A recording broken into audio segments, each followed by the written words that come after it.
Compute. All right. Hello, everybody. I'm Leah Friedman. I've had the pleasure of meeting all of you now, so I probably don't need to introduce myself. I'm so excited for today's family engagement series. We have USTA Mid-Atlantic's Warren Waterman joining us. Warren, thank you. Before I share my screen, I'd like to just give a little bit of background of Warren. Warren Waterman began his career with USTA Mid-Atlantic in 2013 and is currently the Senior Manager of Competition and Youth Play. In his role, he leads and implements the development and growth of the competition and youth play space, including junior circuit, team challenges, tournaments, team events, integration of schools programs, and junior team tennis leagues and events. Warren, that's a lot. I know we're going to go through all that. That's a mouthful.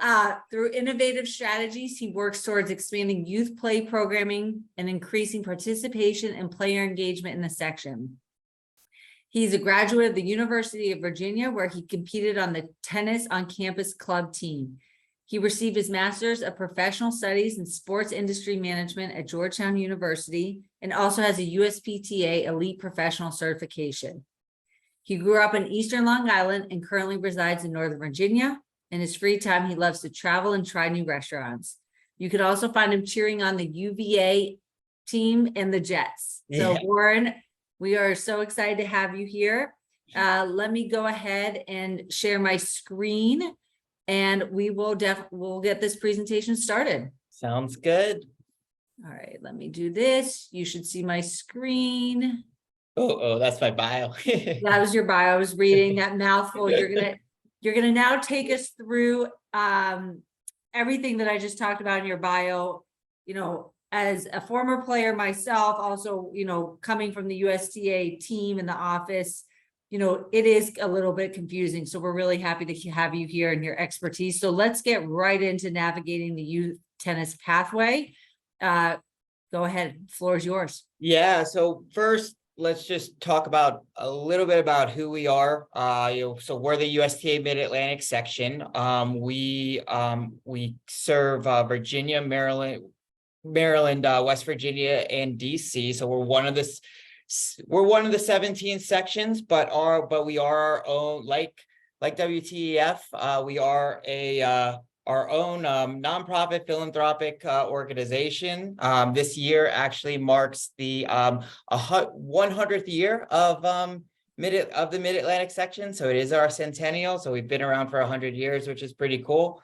Our mission is to grow tennis, change lives, and improve communities through tennis. We do things like fundraising and obtain grants, some from our national office. But everything we are able to, and collect donations, and everything we get, we are able to put back into the community to provide opportunities, such as grants and scholarships and programs, et cetera. So we are authorized by USTA to oversee and execute the junior pathway in our section. Great. So, and Warren, we love partnering with you from our tournaments and then also at the City Open. So, you know, I love this slide, the American Development Model. We had Dr. Carl Davies of the national office who was instrumental in getting this across. But, you know, can you share, you know, why the American Development Model plays into the youth pathway in tournaments? yeah, so it's very important that it's the core of what we do. You know, the ADM applies, you know, the principles to guide everyone to have players develop and mature. So we really keep this in mind when structuring our competition, when making the schedules. I put the 7 principles up here.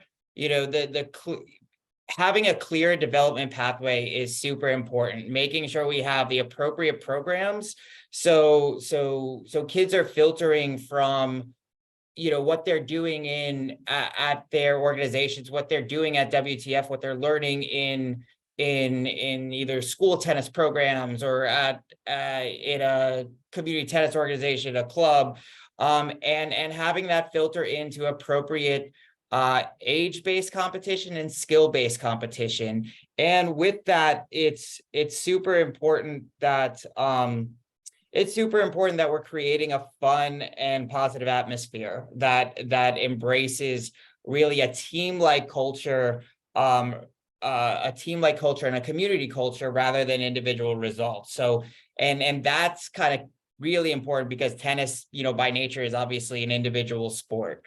So we keep the ADM in mind in the way we design programs, for sure.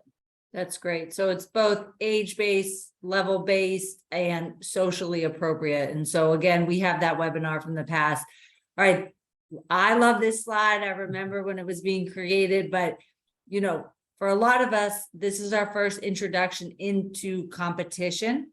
So walk us through what this slide represents, please. Yeah, so this is kind of the whole pathway from, first picking up a racket to all the way through playing, all the way through collegiate tennis. And those who don't, obviously there's other things like adult leagues and adult programs as well, as kids grow up. But obviously it starts with introducing tennis in the schools, which I oversee now. We do a lot of work to implement tennis in phys ed, and getting community partners to work with schools to help implement tennis. Obviously, coaching and so tennis is introduced through different avenues. And then the main part of what we're going to focus on today is kind of the middle section here, which is the USTA junior circuits and junior team tennis, which is really the first introductory programs to competition. And then we'll talk a little bit about the rank space above junior circuit. You see the different levels, level 7 through level 1, and then ITF tournaments. That is the ranked tournament space. We'll touch on L7 and L6, which is meant to be intermediate. That's kind of the beginning programs of the rank space. So this L6, L7 of the rank space, but especially the junior circuit, junior team tennis, this middle ground is what we're really going to talk about today. And this is primarily where kids are first getting started in match playing competition. Great. So let's get right into it. I know that at WTF, we recently hosted a team event. A big shout out to Ronnie on the call and our team that, was instrumental in getting it through. And then also just managing it. And I know that our players and our families loved it. So share with us the importance of these team events. Yeah. So I'll go through these 3 programs super quickly. Team Challenge is kind of very Leah, very kind of like play day-esque. It's very low pressure. It's just for the red, orange, and green ball. It's red ball definitely lives in this space. But it's kind of a bit of like a clinic plus kind of team play, not really capturing. There's no emphasis on results. Results aren't recorded or anything. Very, very introductory. As I said, I really want to focus on those 2 middle pieces of the pathway. Junior circuit. Junior circuit is round robin. Round robin means everybody plays everyone. It's non-elimination. So it does, so we do capture results and ratings. The events are played in a tournament setting, but the idea is for there to be play, again, being level based or experience based. Kids get to play multiple matches. It's short duration, designed to be half a day. so that's one of the main program areas where kids start. And then we have a bunch of team play. Junior team tennis is in this bucket. Junior team tennis is usually league based. So it's usually a player joining a junior team tennis program with their team and playing a season of match play that does count towards like a league standings. JTT and junior circuit can also be junior circuit can also be in a team format, which is actually what you guys did recently for that December event. We had a team junior circuit event where we utilized the team format for that event.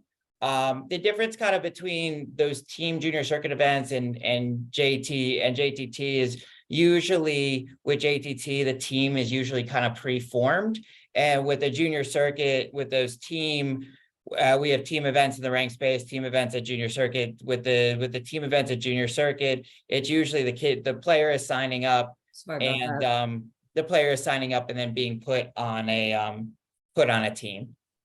Sorry about that. My screen had a mind of its own because I didn't touch it, but more great information. I think just to emphasize here, we didn't go over like those dots on the left-hand side, but this is showing that the USTA is really taken a note that, starting with red ball, that we want players playing right away. And so that they can play in a team environment, they can learn as they're learning the game, which I think is so important. So those dots, represent the ball color. So red, orange, green, yellow. Again, we covered those and the importance of the different balls in our first session. So you can always go back to our website and check out those webinars. So Warren, I'm going to keep us moving here. Yep. Thanks for capturing that, by the way. I forgot to mention the ball colors. Obviously, hopefully the slides speak for themselves with the ball colors. Yeah.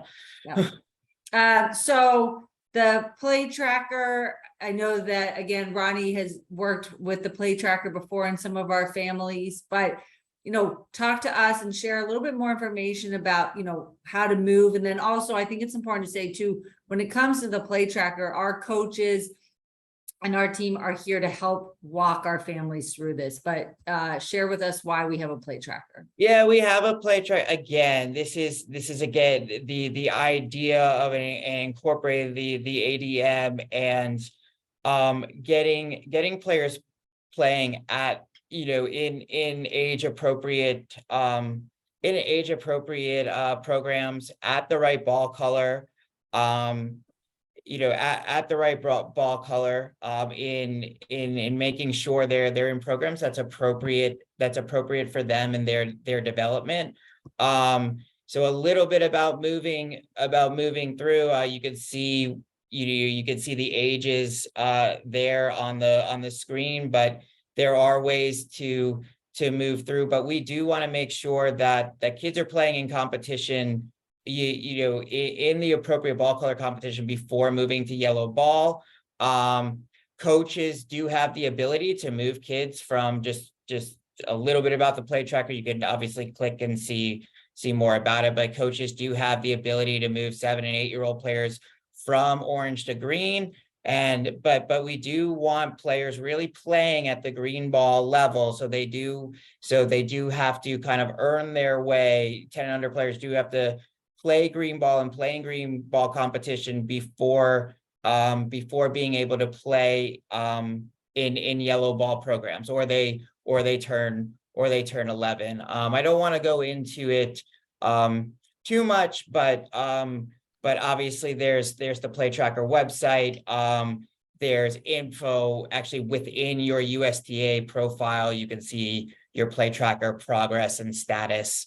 But it's about tracking that play and helping kids move along that pathway at the right at the appropriate age and skill-based competition. So all this is great. How do I get started? Yeah. So this is a huge overview of and we have the link to this document this document here. But it goes over, going over the different programs that I kind of mentioned, and we'll talk about WTN in a second. But good overview that gives you a little bit about selection process, the length, match the different formats, when the deadlines are for events, typical entry fee. But getting started, you're really going to search all the events are playtennis.usda.com.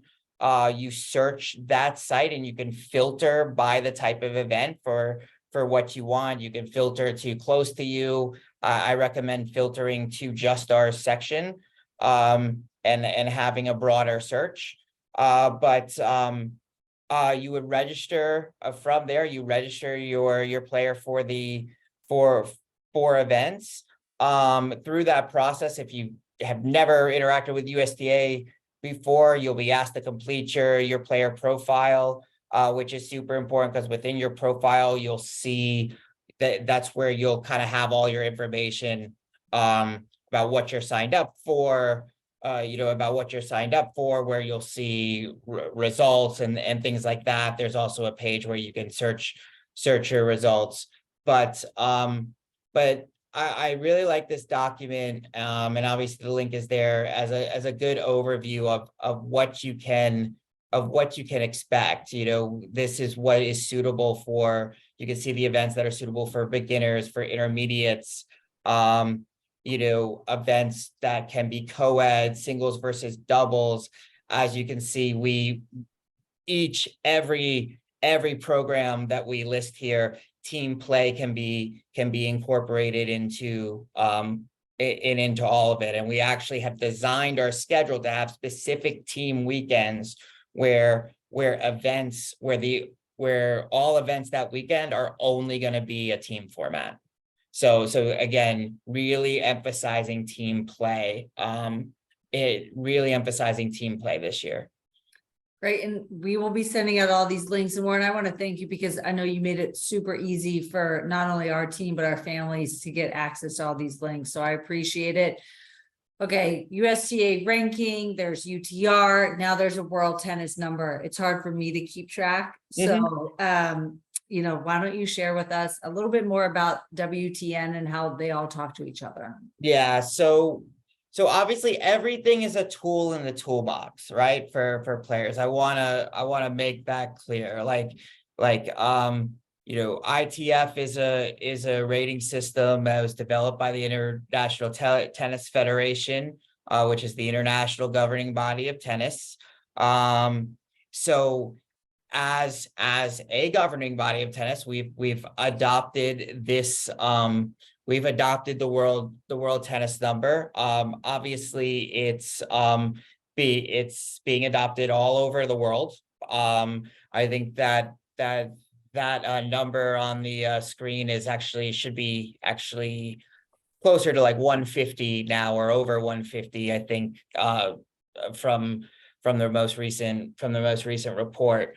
But yeah, so the IT, when we talk about ratings versus rankings, so the rating is really actually, before I get into that, why we're adopting why we're adopting WTN, it really has to do with it aligns with our mission to promote the game and really, developmentally appropriate competition and level-based play. Again, I'm stressing that throughout what I'm talking about. But you'll see this integrated into all competition. You have to, and Leah, you have to click through to get kind of all the little bullet points here. You'll see the reason I want to mention WTN is because within your profile, you'll see this, and you'll see this wheel of what it is. So you do get a singles and doubles rating. It's on a 40-to-1 scale, 1 being the highest. All players are on the same scale. It is completely integrated into USTA competition. It's updated weekly. The more matches you play, the more accurate your rating is going to be. You know you have a high accurate rating when you see that little dark blue check mark next to your number.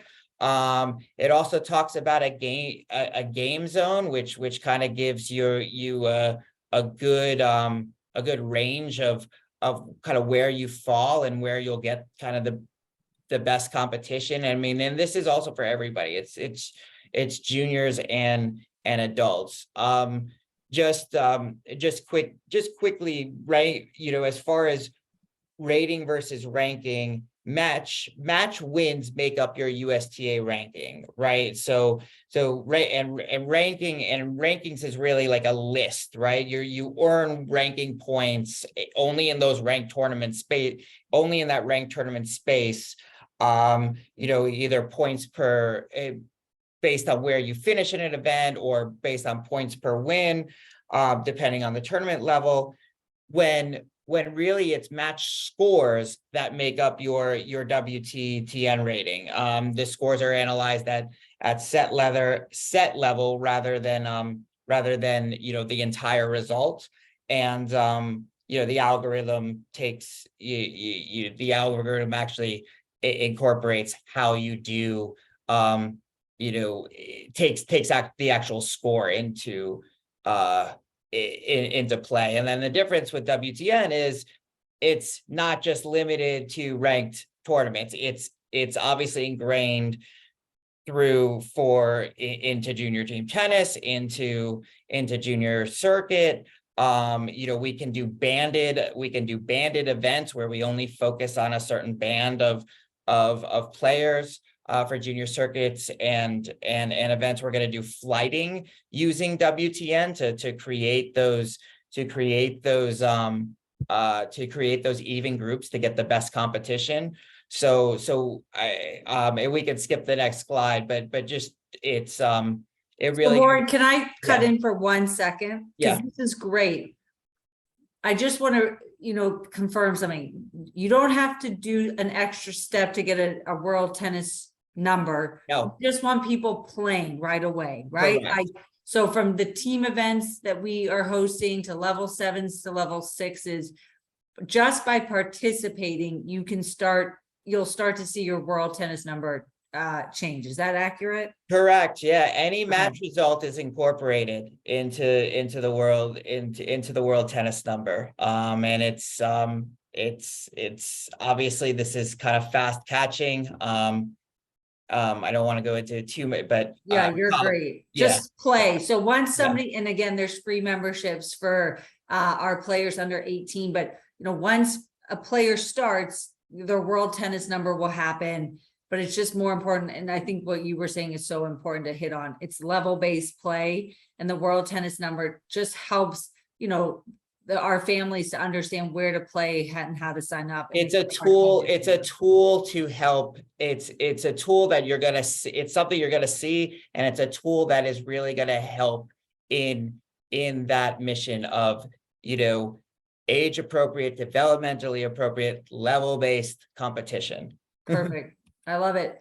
So here it is in the pathway. Yeah. So, yeah. And so this is basically just reviewing everything you talked about. Correct. Yeah, we can go on to the next slide. Just how it's being integrated into different products. This slide I really want to talk about. So, you know, how to really how to prepare. Preparation is the biggest thing. So you're going to sign up for an event. The first thing you want to do is make sure you really take in all the information on that tournament page. Everything is usually listed there. Everything you need to know about the way the event's gonna be structured, and the format, and the format, the match times. You check the draws for your match times. So really, all like the primary information is going to be on that web page, and you want to go to that web page. Obviously, tournament directors, providers will also communicate information to you, but you really want to check that homepage frequently for updates. Prepare. just prepare. You need to have everything with you. Have your racket, have your water. Make sure when you sign up for an event, you are committing to play that event in its entirety.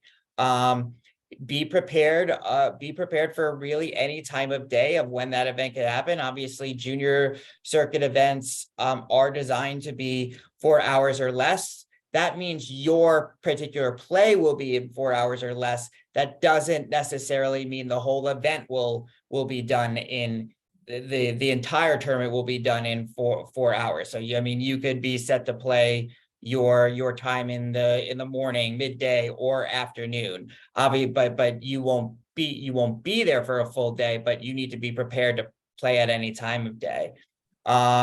Make sure you're checking in with the tournament desk 15 minutes prior to your match time. You need to be ready. You need to be ready to go.